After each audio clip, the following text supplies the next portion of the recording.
खामोश हूँ तो ज़माना टटोलता है मुझे, खामोश हूँ तो ज़माना टटोलता है मुझे, कुछ भी बयां कर दूँ तो उसे तोलता है, कुछ भी बयां कर दूँ तो उसे तौलता है।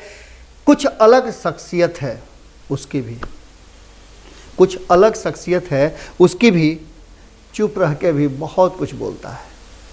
भोरे भोर के एक और एपिसोड में आपका बहुत बहुत अभिनंदन करते हैं, स्वागत करते हैं। और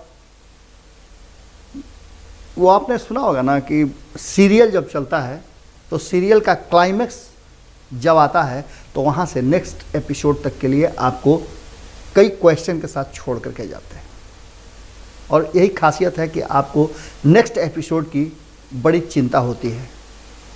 तेजस्वी यादव कई एपिसोड करने के लिए लगातार तैयारी कर चुके हैं, और ये सारा प्रायोजित एपिसोड था जिसको लेकर के बिहार विधानसभा में साइकिल से पहुंचे, उसके बाद से फिर असम गए, असम से फिर बंगाल पहुंचे, और बंगाल में जाकर के जो कल जहां आपको हम छोड़े थे उससे आगे की कहानी अब बताते हैं।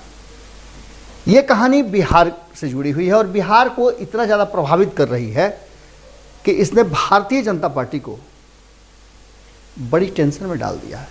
तेजस्वी यादव के एक मात्र फैसले ने बड़े शौक में डाल दिया है भारतीय जनता पार्टी को, और भारतीय जनता पार्टी के मंसूबों पर और उसके सत्ता में बने रहने आने के हौसले को कहीं ना कहीं क्वेश्चन जरूर कर दिया है।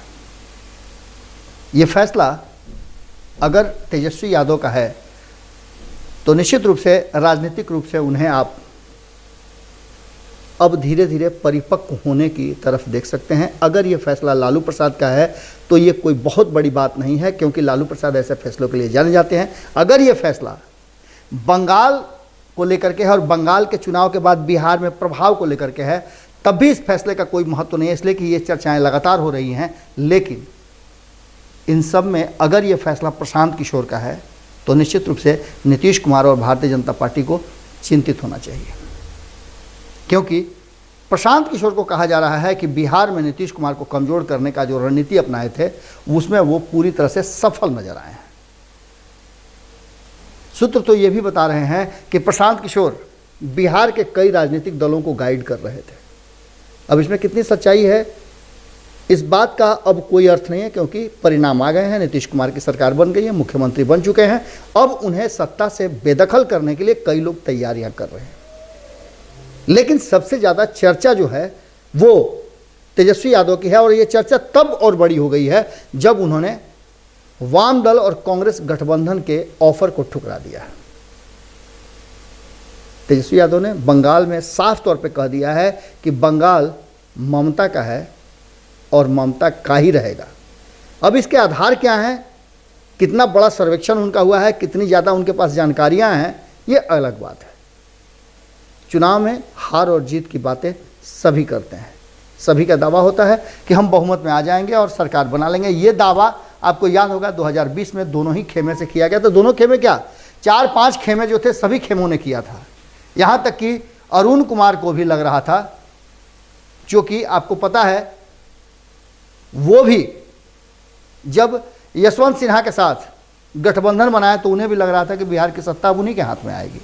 उपेंद्र कुशवाहा को भी यही लग रहा था जब वो मायावती और ओवैसी के साथ गठबंधन बनाए तो उन्हें भी मुख्यमंत्री के उम्मीदवार के रूप में प्रोजेक्ट किया गया था, और उन्हें भी लग रहा था कि अब इस बार सत्ता उन्हीं की होगी।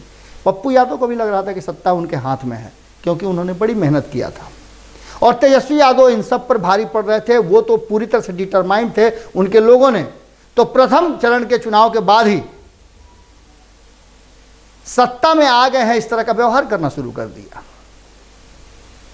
इन सब बातों को लेकर के तेजस्वी यादव कितना ज़्यादा बंगाल चुनाव को प्रभावित करेंगे ये अलग बात है, लेकिन मानसिक रूप से उन्होंने बढ़त प्राप्त कर लिया है। बंगाल में बिहार के लोगों को और खास करके हिंदी पट्टी के लोगों को, जिसकी संख्या इतनी तो जरूर है जिससे कि वो लोगों को और वहाँ के चुनाव को प्रभावित कर सकते हैं। आपको हमने पहले भी बताया था कि 8 से 10 जिले ऐसे हैं जहाँ हिंदी पट्टी के लोग, खास करके बिहार और उत्तर प्रदेश झारखंड के लोग वहाँ के चुनाव को प्रभावित करते हैं और इनकी संख्या जो है वो कम नहीं है, 70-80 लाख के आसपास हैं। तो आप समझ सकते हैं कि 70-80 लाख लोग जो हैं वो चुनाव को कितना ज़्यादा प्रभावित करते होंगे। इससे पहले भी इस तरह की बातें सामने आई हैं। ममता पर भरोसा दिखाने वालों में लोग रहे हैं और यही वो कारण है जिसको लेकर के भारतीय जनता पार्टी चिंतित है, जो कि पहले भी हम आपको बता चुके हैं। लेकिन उसके आगे की अब बात सुनिए। ममता बनर्जी से मिलने और उनसे बात करने का जो कुछ भी चल रहा था वो अंतिम दौर में है। इससे पहले भी ममता बनर्जी से बात करने के लिए आरजेडी के कई कदावर नेताओं को भेजा गया था। जदयू भी अपनी तैयारियां कर रही है। भारतीय जनता पार्टी तो पूरा फोकस बंगाल पर ही कर चुकी है, क्योंकि उसे लगता है कि इस बार बंगाल ही उससे छूट रहा है। बाकी सब राज्यों का तो भ्रमण उन्होंने कर लिया, लेकिन यदि बंगाल एक बड़ा राज्य है, उत्तर प्रदेश और बिहार के साथ अगर देखें तो उत्तर प्रदेश, बिहार, बंगाल और महाराष्ट्र ऐसे राज्य हैं जहां भारतीय जनता पार्टी अपना सरकार चाहेगी। महाराष्ट्र हार चुकी है, बिहार की स्थिति आपको पता है, उत्तर प्रदेश में उसकी सरकार है। बिहार की स्थिति आप जानते ही हैं कि बिहार में सरकार बहुत ही महीन लकीर पे चल रही है। नीतीश कुमार को सिर्फ एक फैसला लेने की ज़रूरत है, एक बार उनकी अंतरात्मा जहां जागी कि सत्ता से बाहर। इन सब बातों को लेकर के बंगाल बहुत ज़्यादा अहमियत रखता है और इस बंगाल में जब पिता पुत्र की जोड़ी अपना रणनीति अपनाने लगे, मतलब लालू प्रसाद का वो राजनीतिक अनुभव और तेजस्वी यादव का जोश अगर एक साथ मिल जाए तो आप समझ सकते हैं नीतीश कुमार पर तो भारी पड़ेंगे ही, और उस नीतीश कुमार पर भारी पड़ेंगे जो नीतीश कुमार भारतीय जनता पार्टी पर भारी पड़ते हैं। अब ये आपको समझ में इस फॉर्मूला आ गया होगा कि 1+1 2 नहीं बल्कि 1+1 11 हो गया है, और ये भारतीय जनता पार्टी को डरा रहा है।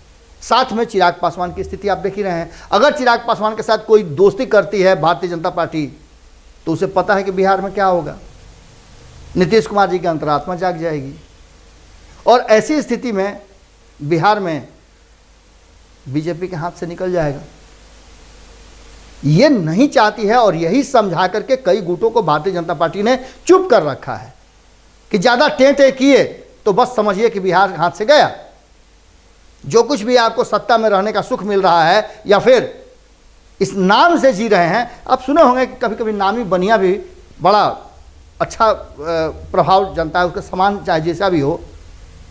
इसकी चर्चाएं लगातार तेजस्वी यादव ने बंगाल में किया है। बंगाल में उन्होंने साफ तौर पे कहा है कि जो भी बिहार के और खास करके भाषाभाषी लोग हैं, खास करके उन्होंने भोजपुरी, जो कि आप जानते ही हैं कि मैं भोजपुरी में खबरें करता हूं, खूंटा ठोक के आपके सामने आता है जो कि भोजपुरी में आता है, और अगर कोई भोजपुरी में बोलना शुरू कर दे और भोजपुरी भाषाभाषी लोगों को अपने तरफ आकृष्ट करना शुरू कर दे तो निश्चित रूप से बात पक्की मानी जाती है। इस बार भोजपुरी भाषाभाषी क्षेत्र में तेजस्वी यादव का प्रभाव बहुत ज़बरदस्त रहा है। उन्होंने अपने प्रतिद्वंदियों को पूरी तरह से ध्वस्त कर दिया है, चाहे वो शाहाबाद का क्षेत्र लें या फिर आप सिवान का क्षेत्र लें।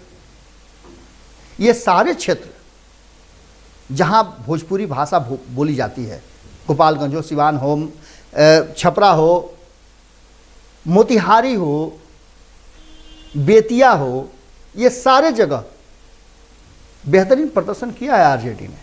और शाहाबाद की तो बात आप समझ ही रहे हैं। प्रथम चरण में जहाँ जहाँ चुनाव थे वहाँ बेहतर प्रदर्शन किया है, और इस प्रदर्शन को लेकर के आशान्वित हैं कि बंगाल में भी कुछ जलवा दिखा देंगे, और ये जलवा भारतीय जनता पार्टी को सत्ता से दूर रखेगी। और इसका शोध जो है प्रशांत किशोर ने कर लिया है। अब आपको समझ में आ गई होगी कि बातें कहाँ जा रही हैं।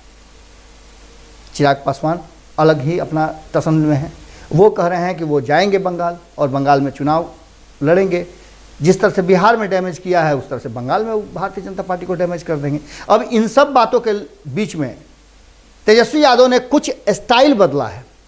उन्होंने एक नए स्टाइल से अपने आप को प्रमोट करने और अपनी बातों को रखने का तरीका ईजाद किया। उन्होंने साफ तौर पे कहा है एक सभा को संबोधित करते हुए कि कोरबो लोड़बो जीत बोरे, ये बंगाल में कहा जाता है, लेकिन हमरे बिहार में जानते हैं क्या कहा जाता है, कौरब लौड़ब जीतब।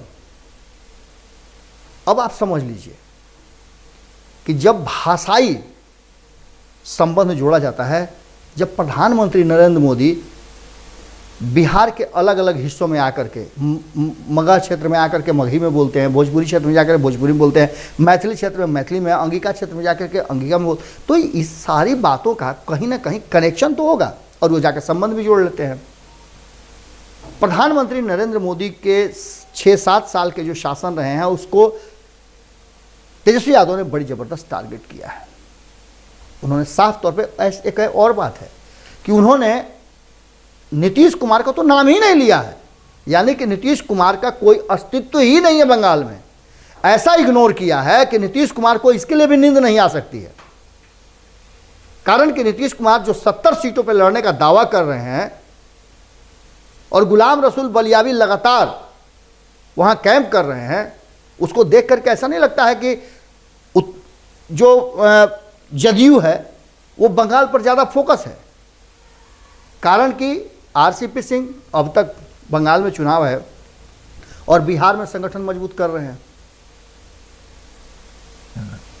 इससे साफ लगता है कि भारतीय जनता पार्टी जो बातें कह रही हैं उन बातों का असर है। यही कारण है कि तेजस्वी यादव ने भी कहीं ना कहीं नीतीश कुमार को शून्य कर दिया है। बंगाल के लायक उन्हें समझते ही नहीं है। उनसे ज़्यादा तो प्रभाव उपेंद्र कुशवाहा का है, ओवैसी अलग दाव ठोक रहे हैं और इन सब दावों के बीच में भारतीय जनता पार्टी को यह लग रहा है कि ओवैसी जो हैं वो ममता बनर्जी के वोटों को काट लेंगे, लेकिन तेजस्वी यादव की एंट्री ने कहीं ना कहीं इन सारी बातों को एक अलग नज़रिए में रख दिया है। अब 1,25,00,000 के आसपास जनसंख्या वाले इन हिंदी पट्टी के लोगों में, जिसमें 70 से 75-80 हज़ार लोग लाख लोग जो हैं, माफ़ कीजिएगा, 70 से 80 लाख के बीच जो लोग हैं वो निर्णायक भूमिका में हैं। अब इस निर्णायक भूमिका में कहीं ना कहीं तेजस्वी यादव ने आग में घी का काम कर दिया है और उन्होंने साफ तौर पे ज़मीर को जगाने का काम किया है। उन्होंने कहा है कि जिस बिहार के डीएनए पर सवाल उठाया था, भले ही नीतीश कुमार जी इस बात को भूल जाए, क्योंकि उन्हें कुर्सी पर बने रहना है, इसके लिए वो कोई भी समझौता कर सकते हैं। बिहार की जनता ने 2015 में जिस नरेंद्र मोदी को सत्ता से बेदखल करने का फरमान जारी किया था, वो तो नीतीश कुमार जैसे लोग हैं जो सत्ता में पुनः बहाल कर दिए और इस बार चोरी से सत्ता में घुस गए। अब ऐसे लोग जो पिछले 7 साल में कुछ नहीं कर पाए इस देश को अलग अलग तरह से प्रताड़ित करने का, लोगों को परेशान करने का काम किया, वो लोग अगर बंगाल में आ जाते हैं तो बंगाल के विकास को ब्रेक लग जाएगा और करबो लड़बो जीतबो वाले बंगाल को करब लड़ब जीतब वाले बिहारी पूरी तरह से बंधे हाथ के साथ कैसे विकास में भागीदार बनेंगे। बिहार के लोग चाहते हैं कि बंगाल उनका पड़ोसी राज्य है जो समृद्ध हो जाए, तो दोनों मिल करके इस देश को मजबूत करेंगे। अब स्थिति वो आ गई है, वो समय आ गया है कि बंगाल के लोगों को और ख़ास करके बंगाल में रह रहे बिहार के लोगों को फैसला लेना है और ये फैसला ममता के बंगाल की तरफ जा रहा है। तेजस्वी यादव के इस भाषण के बाद, इस संबोधन के बाद साफ तौर पे एक बात झलक गई है कि उन्होंने बंगाल में गठबंधन से ज़्यादा ममता बनर्जी को सपोर्ट करने का ऐलान कर दिया है। अब ममता पर निर्भर करता है, पीके पर निर्भर करता है, प्रशांत किशोर पर निर्भर करता है कि वो तेजस्वी यादव को अपने साथ कैसे लेकर के आगे बढ़ें और इस चुनावी समर में कैसे तेजस्वी यादव और बिहार के लोगों को प्रयोग करें, यूज करें। ममता ने पहले भी हिंदी पट्टी के लोगों के लिए बहुत कुछ दिया है। अब आगे तेजस्वी यादव की घोषणा के बाद देखिए क्या कुछ होता है। लेकिन एक बात तो तय है कि तेजस्वी यादव ने बीजेपी को बड़ा भारी शौक दे दिया है और ये शौक देखना होगा कितना असरकारक होता है। आज के भोरे भोर में हम यहीं विराम देते हैं। बंगाल की यात्रा हमारी लगातार जारी है और इस यात्रा में हम आ करके बंगाल की धरती पर भी, उस धरती पर जिसे कहा जाता है कि बंगाल टाइगर, मतलब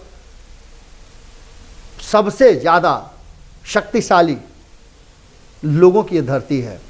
अब इस धरती पर अगर आप सभी की शुभकामनाएं रहीं, मर्जी रही और जैसा कि आप लगातार हमें बुला रहे हैं, तो बहुत जल्दी हमारी मुलाकात बंगाल में भी होगी। आपका ध्यान पूरी तरह से भारत लाइव पर होना चाहिए, क्योंकि बिहार में भी बहुत सारी घटनाएं घट रही हैं और देश में तो घट ही रही हैं। इसके साथ ही हमारी पूरी नज़र इन सारी घटनाओं पर है। बिहार के साथ साथ देश की घटना और देश में होने वाले हर अपडेट पर हमारी नज़र है।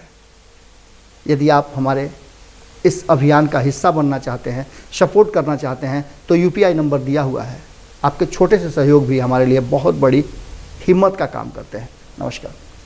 अगर ये वीडियो पसंद आई और वह बिहार के राजनीति और बिहारियत से सरोकार रखेनी तो सब्सक्राइब बटन दबा के चैनल के सब्सक्राइब कर ली। ओजे एगो घंटी बा, ओकरा बटन दबा देला से कुल सटीक और मारक खबर रुआ मुफ्त में मिल जाई। अगर रुआ पत्रकारिता के हमनी के नया प्रयोग में सहयोग कर चाहतानी तो ज्वाइन बटन दबा दी। पेटीएम नंबर नोट कर ली 9386816700। धन्यवाद।